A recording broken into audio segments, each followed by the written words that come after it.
Good morning. Good morning.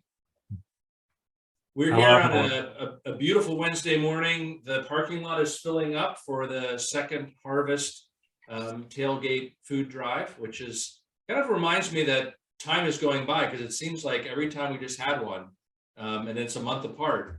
But it's a good thing that our church does, providing the space, and it just always runs really smoothly.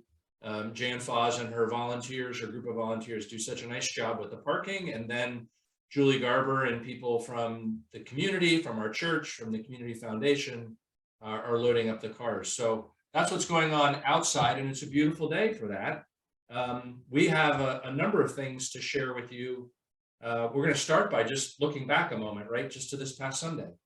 Yeah, I just wanted to thank the youth for their participation and also just encourage you, if you haven't seen the worship service, to see the youth play their instruments, share their gifts, speaking and singing, acting, all those good things.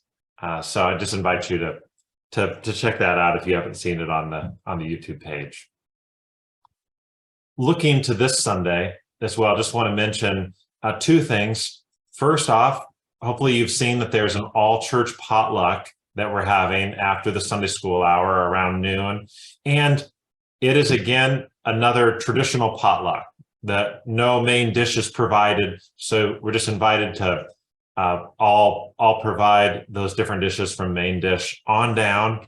And because of that as well, there's no specific assigned group to clean up. So we could use some cleanup hands. So if you are willing to, you can just pitch in right there in the moment. If you want to, let me know, and I can let the Fellowship Commission know that you're willing to help in advance. That would be great as well. And then right after that potluck, there is a baby shower fiesta that they're having for Sebastian, for Dana, for Yennefer, for their family and their baby that's expecting in December. If you look in the newsletter, you can see a number of gifts that are needed that you might think to bring or provide, or just come to celebrate there with them. And that'll be immediately following the potluck. And that's going to be in the narthex. Yes, in the narthex. Yep. And along with the announcement about the baby shower, if you look in the newsletter, there's kind of an expanded list of things of ways we can support the family, other kinds of things. So even if you're not able to be there on Sunday, there's other ways, now that they've moved into town, especially other ways to engage and support that. Yeah.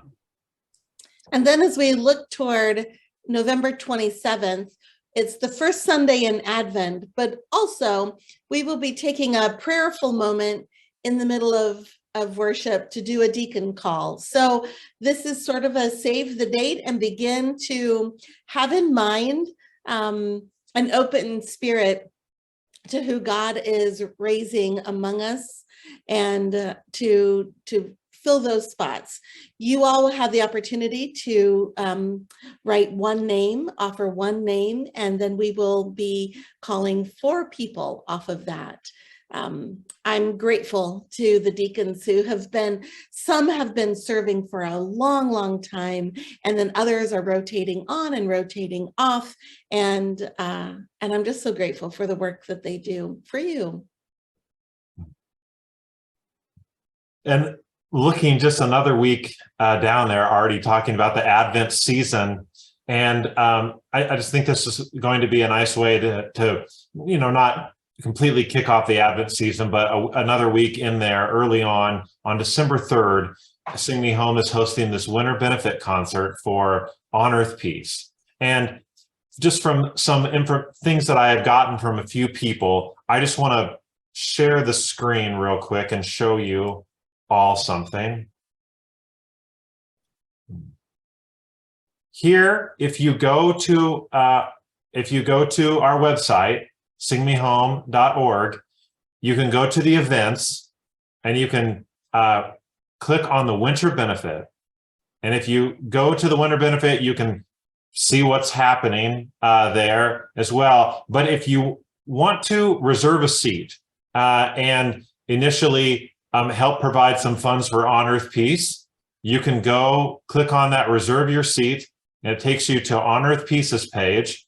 And there's some information here, and you can go down, you can see 107 people have RSVP'd, and you can RSVP right here. You could put in any amount you wanted. You have to put in at least a dollar, not per person, just per RSVP. And then you can send that on. But let me just say, if you don't want to mess with the internet, if you don't want to do electronic payments through that, I know some of you have reached out. If you want to do checks, you can send that to me, and I can send it directly to On Earth Peace, and they can register you and RSVP you through that. So you can just send checks in. You don't have to even worry about the online if you don't want. And you can also just show up. On Earth Peace would like to have RSVPs, and because it's a fundraiser, they would like to build some fundraising aspect leading up, but you can show up the night of, and we will welcome you into the space, and there'll be an opportunity to donate and support On Earth Peace that evening as well. And then the last thing about that too is you will see in the newsletter an announcement about baskets, and I mentioned this last week, but that's another way that you can be involved either that evening, supporting On Earth Peace through these baskets that will be provided, or if you're interested, let me or Bev Eikenberry know about a basket.